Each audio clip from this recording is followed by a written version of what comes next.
Welcome, everybody. I'm Marc David, founder of the Institute for the Psychology of Eating. We are in the Psychology of Eating podcast, and I'm with Eva today. Welcome, Eva. Hello. Thank you, David. I'm glad you're here. So here's how it works. We get to meet each other right now for the first time. And the idea is we're going to be in a conversation, and I'm going to see if I can be of any assistance to you in anything around food and body. So if you could wave your magic wand and get whatever you wanted with food, what would that be for you?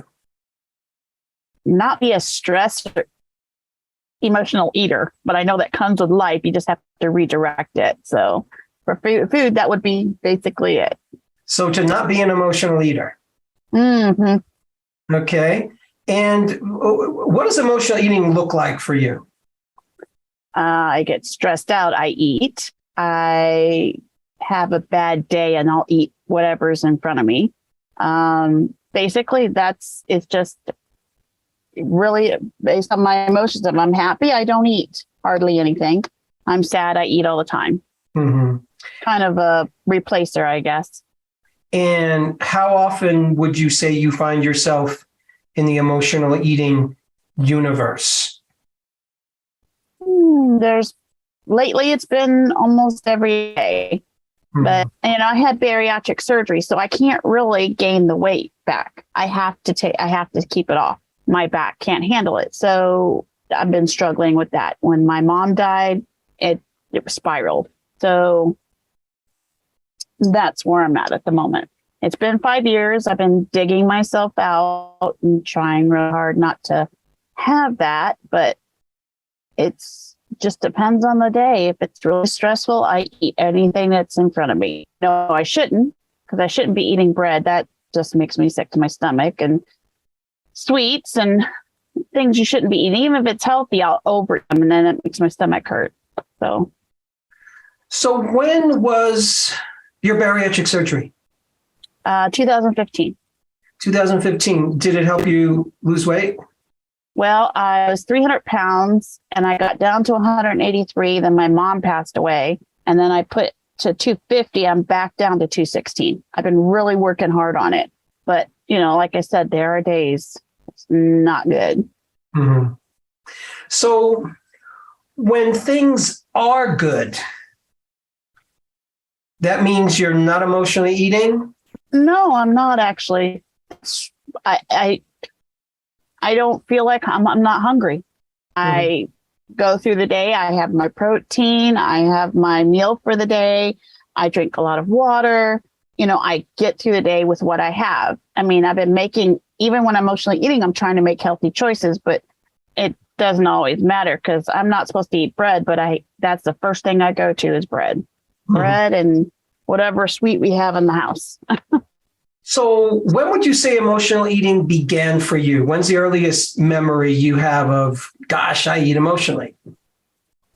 Well, you mean recognizing it or know when it started? Well, just looking back on it. So you didn't have to recognize it then, but when you look back on your life, when do you think it started for you? Probably when I was a kid. Roughly how? I've always been 8, 9. Mm-hmm. I realized that I was always a chubby kid all the way through high school. I was the nerd in the corner. No one really liked me because I was always smart and they thought I was teacher's pet and I was telling on them and I wasn't. It's like, why should I? I have 7 brothers and that doesn't help. And I'm the oldest. So it was kind of hard through life. So do you have a family, living alone? What's your life like these days? I have just my sons left at home. I have a 32-year-old, a 30-year-old, a 29-year-old, and then I have a 18 and a 15-year-old. Yeehaw. Okay. And you still have a husband around? No, I'm a single mom. Okay. So you emotionally eat and there's good times. When there's good times and you're not emotionally eating, what's different, would you say? It's calm. It's very excuse me. I can do my work. I can get through my schoolwork. I teach. I can get through those days without any interruption. I have enough work. It's just basically very quiet. Mhm. It's when, a lot of the fighting starts or, something happens that I have no control over, obviously. And it just doesn't help at all. So when there's fight, so are we talking about at school or at home? At home. At home. Mm-hmm. Well, I don't teach in school. I teach virtually. So I'm a virtual teacher. I can shut that off. It's the home life that does it. So it's the stress of home life. And again, that stress, if we could identify the things that are most stressful for you, they would be, let me make sure I get this straight. Most stressful. We tend to get in fights over my son not being respectful, but he's 15. He's 15. I've had 4 teenagers. I know how it works. Mm-hmm. That, and, I have a routine. If my routine gets broken, then I have a high stress day. If I am late to an appointment because it's not in my control, then I have a high stressful day. I have those tendencies where those things have to be in place. Otherwise, they're autistic tendencies. So if I get my program gets changed and I have nothing to soothe me, like reading, or if I can't get to that kind of stuff, then it just messes up my whole day. So, and I've tried to narrow it down where I'm not messing up my whole day because I teach autistic children. So I use the same techniques I use with them. I'm breaking my routine. It's okay. Get over it, recognize it, and then move on. And sometimes it's harder for me at times when I've had a lot of fighting or something to go with it. Sure. Understood. Okay. So here's the thing. If emotional eating has been with you for a long time, and here you are, you're not wanting to gain weight, and sounds like you're wanting to lose some more weight. Mm. And would you say it's the emotional eating that helps you not lose the weight? Yeah, because see, if I eat the wrong things, because my stomach is smaller, it turns into sugar and carbs. If you eat the carbs, it turns into sugar faster, which puts on the fat on your body. So if I ate healthier, if I had like a salad or something, it probably would be better. But when you're emotionally eating, you go for what comforts you, the sugar, the carbs. Exactly. So here's the thing. So it's kind of interesting how it's your sort of your home environment now that can trigger emotional eating. It was your home environment when you were young that probably triggered emotional eating. I can imagine having 7 brothers and you being the oldest one. And, obviously there's other factors in emotional eating, but that was, I would imagine that was a complex home environment. Yes. My mom was a single mom, and up until about 1980, she didn't have time for us. She was always working. Mm-hmm. And my dad was not in the picture. He was married again, and he didn't have time for us either. So when it was just me and my brother, that's all we had was me and my brother. And if something didn't go my way that day, my brother, he was not nice. He was a typical younger brother who liked to, torment me. But, you have nowhere to turn to. That's what happened. You turn to food. Right. Understood. So here's the thing. What I have found that when there's, let me just ask you one more question. How old are you these days? I'm 53. 53. So when we've been emotionally eating for a long time, and it's an ingrained habit, you don't wake up in the morning thinking to yourself, I really have to make sure I emotionally eat today. It just sort of does itself when the conditions are right. Only way to change that is to just introduce practices that slowly help you change that. And it sounds like you've tried different things. And I'm going to just make some suggestions to you. Okay. Let me just explain to you, what's going on with emotional eating. On the one hand, emotional eating makes perfect sense.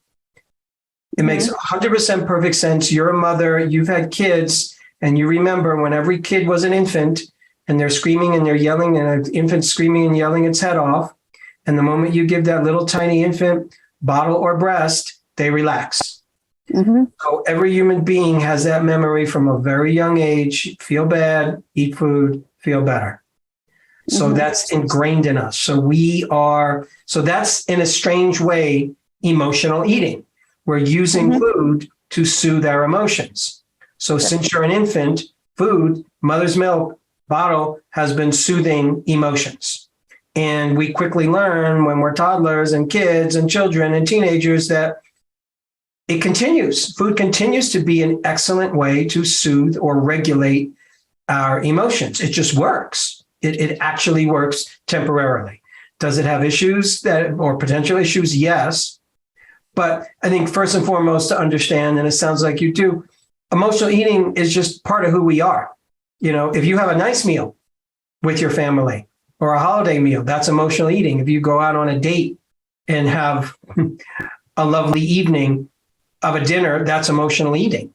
You know, you have a birthday party and kids are eating cake, that's emotional eating, meaning we're celebrating and being happy and we're eating.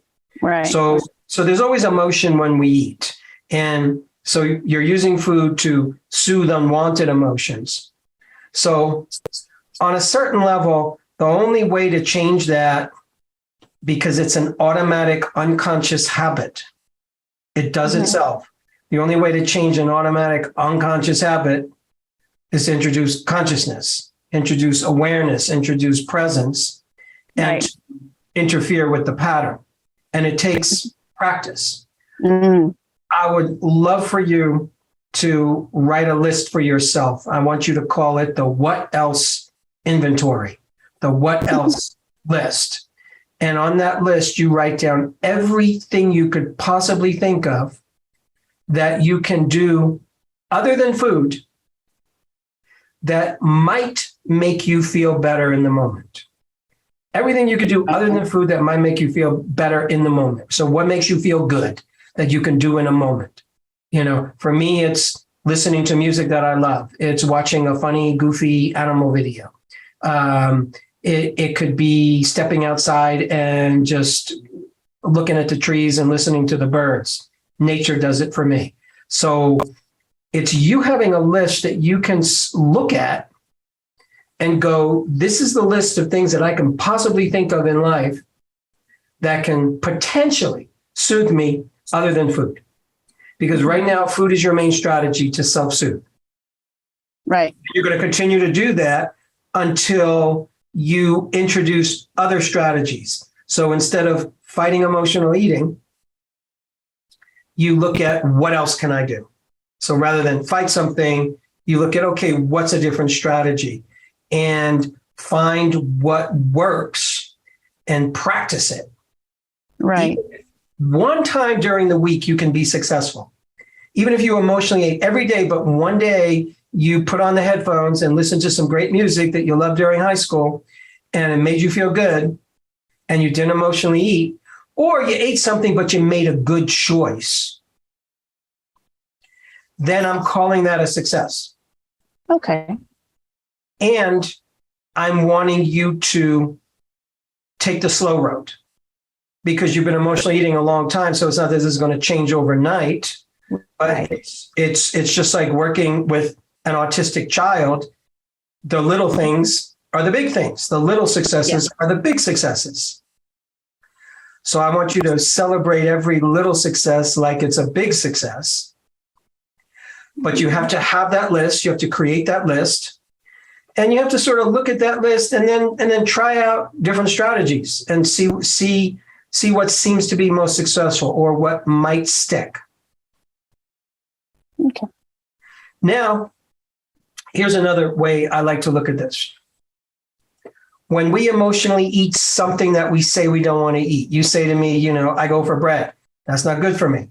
Turns the sugar in my body much quicker, turns the fat on my body. But I do it. But it's not good for me, but I do it. So oftentimes when we do something that's going against our own will, that's going against our own supposed desire, It's because the adult in us steps out and another voice in us checks in. So I'm going to guess that for you, it's the voice of the child. It's the voice of the 8-year-old. If you started emotional eating when you were an 8-year-old, that 8-year-old knows, feel bad, eat food, feel better. I want immediate gratification. Bread makes you feel, for example, immediately good, immediately satisfied. It gives you an instant hit of, as soon as the bread hits your mouth, I now feel better. So there's a part of us that wants instant gratification. That's what every infant wants. Infant, give me the bottle or the breast immediately. Instant gratification is perfect for an infant because you have to pay attention to infants because any scream might be important. Yeah, sure, they might just be hungry, they might be uncomfortable, or there might be an issue. So we have to attend to an infant really quickly. So an infant demands instant gratification. The challenge is when we grow up, a lot of times we don't necessarily grow out of instant gratification. For some people, they want instant gratification with alcohol. For some people, they want instant gratification with food, with drugs, with whatever distraction they're doing. The voice of instant gratification is, I want what I want when I want it. So you get that, right? So there's an 8-year-old kid in you laughing going, yep, that's me. When I want that bread, I want it. I don't care what the adult in the world, in the room says, the adult in my head says. The kid in me wants this, and the kid in you wins out. Right. The kid in you, when you eat the bread, wins because it has taken over the head of the table, and that voice is now making your choices. So you have to see that, oh, there's a part of me when I do something that I know is not going to be right for me. I'm stepping out, I'm checking out. The adult me, the adult Eva is actually exiting, leaving her queen seat. And in comes the 8-year-old who goes, I want what I want when I want it, and I want bread. And that's what we're doing. And that's what we shall do. And you have to notice when that voice takes over. And you have to practice invoking the adult in you and the queen in you. You have to practice calling that voice back in. Part of that for me means we understand that the kid in you needs something. So that child in you truly in the moment needs something. This is too much stress. This is too much stimulation. This is too much whatever. I can't deal with this. So I need to deal with it with food. So that's what the child in you is saying. The adult in you or the queen in you says, oh, how else can I soothe you? 8-year-old Eva, what else can I do in this moment? Sometimes for you, it just might mean being with yourself.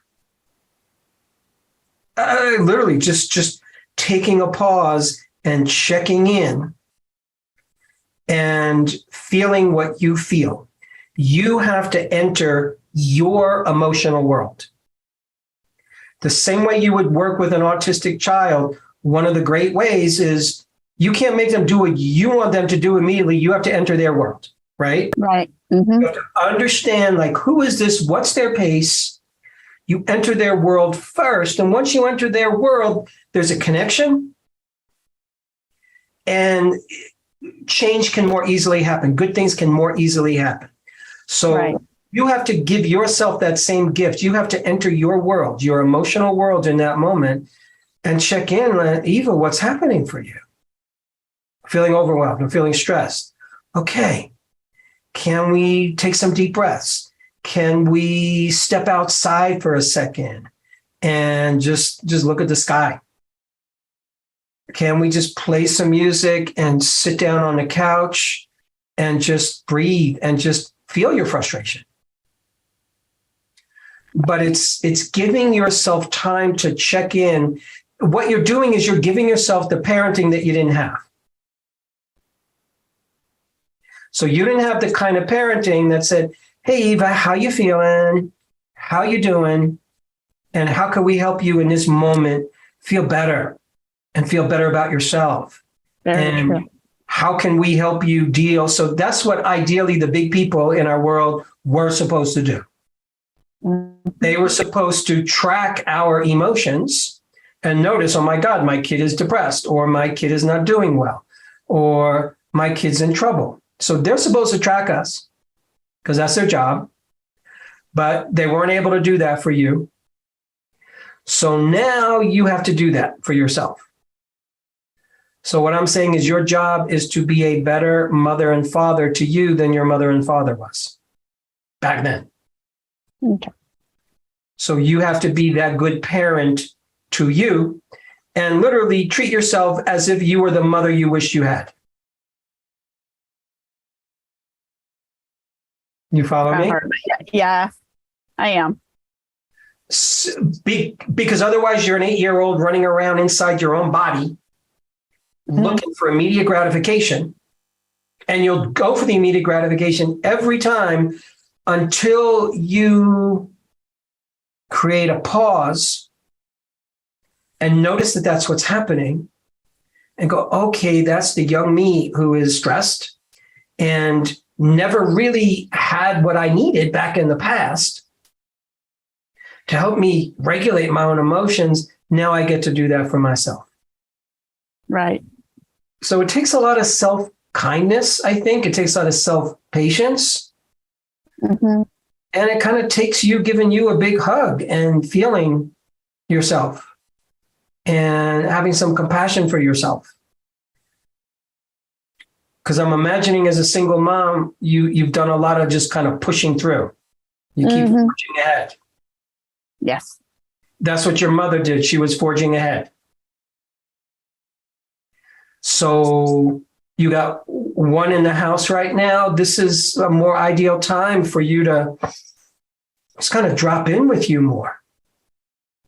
True. Yes. There's more space to do that.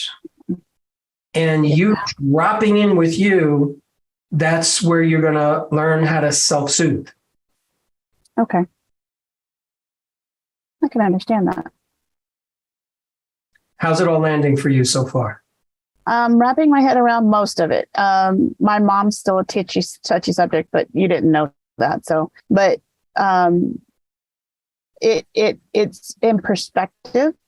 I want to say it's coming into perspective. I remember the changes when I was little. I remember the changes in my mom when it started. But by that time I was, I wasn't getting what I was supposed to be getting. And then she got married again. So that didn't help any either. But it is, I'm understanding it more is what I'm trying to say. Yes. And that's important to see what's happening. This isn't a food problem per se. Food is your solution. It's not your problem. Right. Food is a solution. It's a solution to a problem. The problem is I'm having uncomfortable emotions and I don't quite know how to manage them. So I'm going to do the best strategy that I've known since forever, which is by the strategy that every other human being just about has been using since infancy, which is to turn to food. So you're actually doing the best strategy that you know how to do. And it makes perfect sense. So the real challenge here is let's look at, I like to look at our relationship with food as being a great teacher for us. Okay. So your relationship with food is not here to torture you. It's not here to make you feel bad about yourself. It's just teaching us. And it helps us learn and grow when we pay attention. Right. And your relationship with food is, I think, so right now, emotional eating is being a great teacher for you. And when I look at emotional eating for you through the lens of it's being a great teacher, then what's it asking of you? What's it asking you to learn?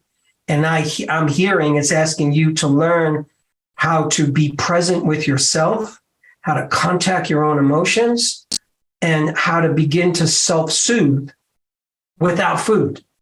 Right. But that takes the adult in you, the woman in you, the queen in you, the good mother in you to step in that moment. The good mother who says, like, how can I best nourish this child in me in this moment? Right. So it's more of a sort of a tender way of being with yourself. Never thought of it that way, but yeah. Yeah, I think there's a certain tenderness that wants to happen because you've worked hard and you forged ahead. And that's the model that you've had, that I was going to work hard and forge ahead as a person, Right. as a mother. And when you work hard and forge ahead, there's less time to be with yourself. True. Your mind's always on working and making sure you have enough food on the table, making sure you have enough everything for your children. Yeah, I Yes. can see that. So I think this is the time in your life where you can start turning your attention to you in a different way. And again, I really mean it, to not look at emotional eating as your problem. I know it's problematic, Right. but it's teaching you something. It's asking you to grow in a certain way. And as you grow in that way, not only will the emotional eating become less and less of a factor, but you'll become a better version of you because you're learning how to manage your internal emotions in a way that really works for you. Right. I can see that. And you're stepping into your womanhood in a whole different way. Okay. So, yeah, you don't want to gain weight. Yeah, you want to lose it. I think the key to all that is exactly what we're saying: learning how to be with yourself, learning how to be present to yourself, learning to be in contact with how you're feeling. And before you try to change how you're feeling, to just be able to acknowledge, yeah, I'm really frustrated right now, or I'm really angry at my son right now, or I'm really stressed out by this whole thing and kind of sick of it, or whatever you're feeling is Right. totally valid. It's totally valid. So for you to be able to just hold yourself there, just give yourself a big hug and say, you know, this ain't easy.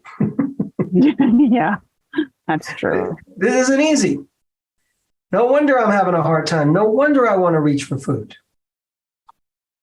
But I want to take care of myself. So what else can I do in this moment? Right. So that just asking, creating that space and asking all those questions of yourself and being present with yourself, what you're doing is you're interfering with the automatic habit that would just normally have you emotionally eat whatever you felt like eating at the time, because you're eating what you want when you want it. It's automatic. It's fast. Right. So what you're doing is you're pushing kind of the slow button. You're slowing it down. And when you're slowing it down, that allows the adult in you, the woman in you, the good mother in you, the queen in you, allows her to show up and start arranging things in a better way. Navigating it better. Yeah. I can see that. Yeah. That will be hard, but yes. Yeah. So you used to pushing forward and not thinking about me. Everything else is not about me. So. Yes. And so let's consider turning the corner in your life around that right now, because there's just more time for you. There's more space for you. And this is just, we're looking for a handful of minutes. Right. You know, it's not like I'm saying, okay, you got to take the whole year and just be self-focused, but we're just asking for 5-10 minutes for you to just be able to be with yourself and step away, step outside, get on be wherever you can be, where you can start to relax and contact yourself and find you in all of the chaos. That's what wants to happen. You got to find you in all the chaos. And it just feels like this is a time in your life when it's less chaotic. Yes. So you've just come through death of your mom, surgery, raising a lot of kids, going through a challenging childhood. So that's been a lifetime. Right. Feeling Yeah. it's, so now is more your time. True. I think it'll also make me a better grandma at that too. So 100%. 100%. making a better example, I guess you want to say, for your, Yes. for your kids and making them see the things you should be. Yeah. Yes. Yeah, because kids tend to model after us. Definitely. I always tell my daughter when she calls me, my 29-year-old, you're just me 15 years ago. you need to find a better way. That's not a good thing to do. She's like, yeah. But I can see that. Yeah. It's amazing how you can see what's in your children after what you've done. Right. Yes. And, as you do your work on yourself, I believe it's easier for our kids in some strange way, even when they're grown, even when they're in their 20s and 30s. The more you do your work on self, the more it just sort of magically goes backward in time, more it magically impacts your kids. Right. No, I can definitely see that. I've seen that in the last few years. So yeah. Yeah. Yeah. We're so connected, in ways that we can't even see sometimes, I think. Mm-hmm. Yes. You are so right. Thank you so much. That helps me. That helps me see things in a different perspective. I'm so glad, Eva. I think that's oftentimes the way things shift for us, is we just see it through fresh eyes, through different eyes. And hopefully if we see things differently and it feels good and it feels right, then okay, I change my perspective. And when you change your perspective, we change our behaviors. Right. It's so funny because the world is going so fast and they want you to change fast. But when you said, probably you'll start with one day of all good and then have to keep trying the next few days, that kind of made a different point of me trying to do it every day. Yes, try to do it every day, but I'm not always going to succeed. Yes. And accept the failure, but understand you tried. And that kind of made a different point for me. Good. Even if you just had one success in a month of trying, that's a success. And that's what you build on. And it's okay to take baby steps here. It really is. And you're the mother in you that has to reward yourself for those baby steps. It's like when your kid first learns how to walk. You cheer them on, even though they fall down. Right. Even though they fall down and cry, you don't slap them, you don't smack them because they don't know how to walk. You don't judge them because they don't know how to walk. You just keep loving them until they learn it. Keep rewarding and loving them and telling them that they can do whatever they need to do or whatever they can do. Exactly. So that's what it's time for you to do with you. Easier said than done, but yes. Just have to keep going. But as long as you have the roadmap now, that's what's important. Right. Yes, it is easier said than done. And that's where that's where we put in the work. That's where we put in the practice. And always forgiving yourself if you're not perfect that day, if you didn't have a success, then just forgiveness. Right. Say, okay, you tried. And the fact that you tried, that's good. Right. Because if you punish yourself because you emotionally ate, and you punish yourself again and again and again every day, you're living inside a punishing head and a punishing life. And that's very stressful. And what do we do when we're feeling stressed? Because we're not liking ourselves, you want to turn to food. Right. Which then reinforces the very behavior you're trying to get rid of. So true. So the less you self-attack, the less you self-reject, the less you're going to need to turn to food to soothe yourself from your own self-attack and self-rejection. True. That just made sense. Yeah. Yeah. Never heard it said that way. That's actually very correct in the way I feel sometimes. I think so. Yes. Yeah. So try it out. You got some good tools. Mm-hmm. You did give me some good, I wrote them down. I'm so glad. Eve, I really appreciate you being in this conversation. Thank you so much. I really appreciate you letting me have it. That is awesome for me. Thank you. Yes. Thank you. And thanks everybody for tuning in. Take care. Hey friends, we're so happy that you've joined us for another episode of The Psychology of Eating with Marc David. Are you loving these episodes? Then simply subscribe and you'll never miss an episode again.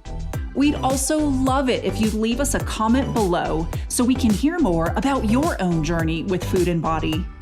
And if you're curious about what we offer at the Institute for the Psychology of Eating, including our internationally acclaimed coach certification training that's rooted in dynamic eating psychology and mind-body nutrition, please head on over to our website, psychologyofeating.com.